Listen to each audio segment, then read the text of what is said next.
The boss I was secretly in love with suddenly gave me a fountain pen. Then, a stream of words flashed in my mind, almost like a live chat popping up out of nowhere. She has no idea this pen is linked to him, does she? This is going to get interesting. Heard the story heats up fast. Absolutely. The guy's incredible. 5-star material, no question. I froze, my hand hovering over the pen. Then my boss, a man I had secretly admired for months, shifted in his seat and let out a quiet, unexpected sound. No one should fall for their boss. But I did. From the moment I joined the executive office at Cole Corp, fresh out of college, I'd been under his watchful eye.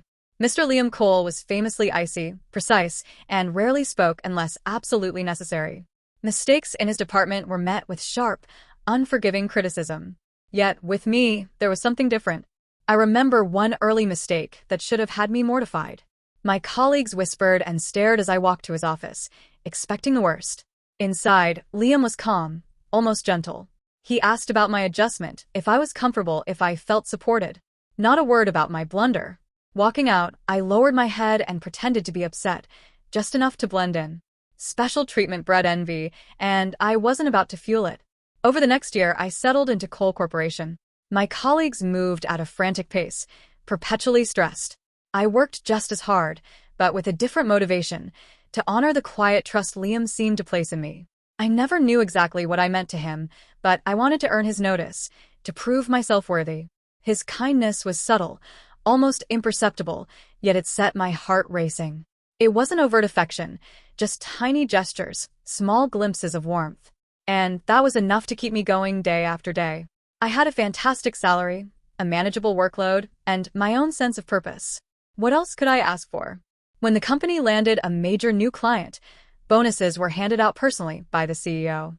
One by one, my colleagues accepted their envelopes, thrilled with their reward. By the time it was my turn, the envelopes were gone. "Ellie, you've only been here a little over a year," Liam said, his tone steady. "You don't quite qualify for this tier, but I got you something else." He slid a dark blue box across the desk. Confused, I opened it. Inside was a sleek fountain pen, its surface glimmering like midnight. A delicate ribbon tied around it completed the presentation. And then the strange words appeared in my mind again. "She has no idea the pen is linked to him. This is going to be intense.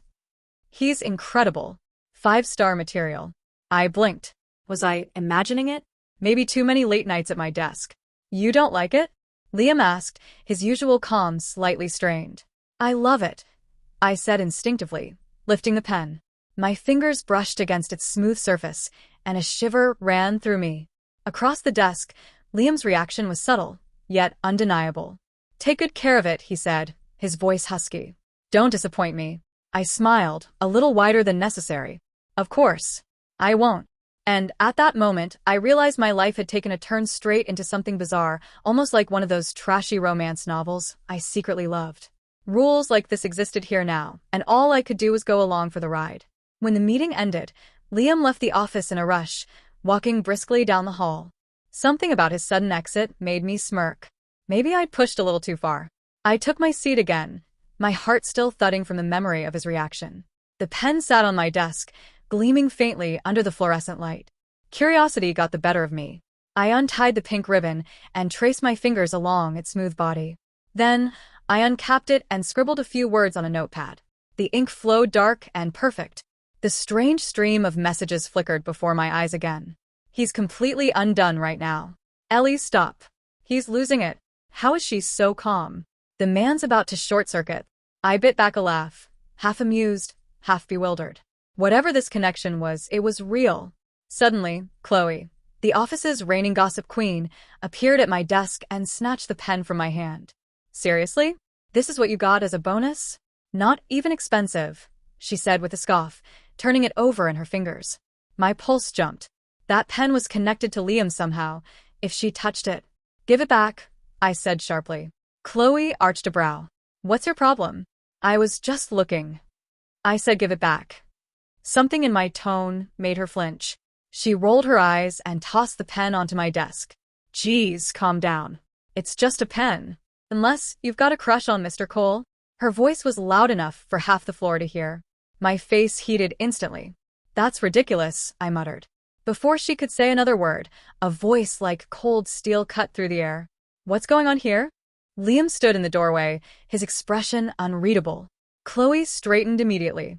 Mr. Cole, I was just trying to chat, but Ellie snapped at me. His gaze shifted to her, icy and unimpressed. Did you ask for her permission before taking her things? The silence that followed was deafening. I know, but... Then apologize, he said evenly. And don't touch what isn't yours. Chloe looked like she'd swallowed a lemon. She reluctantly wiped the pen clean with a tissue and set it back in its box. Thank you, I said sweetly, meeting her glare. It's a very personal gift. I'd hate for anything to happen to it. Liam gave me a long, unreadable look before turning back to his office. Why did he look even more tense than before? That night, I sat on my bed, staring at the pen in its box. It looked so harmless. Ordinary, even. And yet, it wasn't. For a long moment, I hesitated, then reached for it. Almost instantly, I felt a strange pulse, like static electricity running through my fingertips. He's in the shower right now. Ellie, what are you doing? Oh no, this is going to get awkward real fast. Was that real? Or just my imagination again? I let out a shaky laugh. What on earth is happening to me? Before I could overthink it, my phone rang. Liam's voice came through, low and tight. What are you doing? I froze. Just checking my messages. Why? His pause was heavy. Don't use the pen right now. I blinked. Excuse me? It's delicate. You might drain the ink if you use it too much, he said carefully. Try to be gentle with it. My breath caught at his choice of words. He sounded like a man trying not to lose control. I'll be careful, I said softly. But I'd rather not work overtime tonight. A small, strained sound escaped him. Then come to my office tomorrow. We'll talk. Of course, Mr. Cole, I replied, smiling. The next morning, I brought the document he'd requested. The door to his office was half closed. I heard voices inside, one of them unmistakably Chloe's. Before I could knock, a startled gasp came from within. I pushed the door open. Chloe was kneeling in front of him, clutching a napkin. A dark stain spread across his slacks. My stomach dropped, then twisted into something else entirely. Liam's expression was cold enough to freeze the air. Get out. Chloe spun toward me, flustered. Ellie, you can't just barge in like that. I was talking to you, Liam said sharply. The look on her face was priceless. She scurried out, muttering something under her breath. Once she was gone, I set the file on his desk. Here's the report you asked for. Should I leave it with you?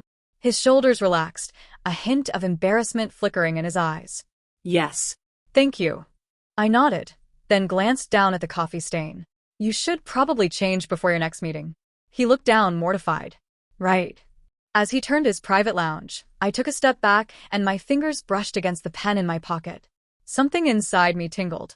I pulled it out, hesitating. The door to the lounge burst open.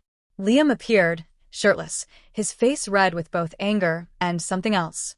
Ellie, don't use that pen right now, he said, his voice rough. I froze. He raked a hand through his hair. It's linked to me, he admitted finally. When you touch it, I feel it. My breath caught. Feel it. Everything, he said quietly. The confession hung in the air between us. I didn't know whether to laugh, blush, or throw the pen out the nearest window.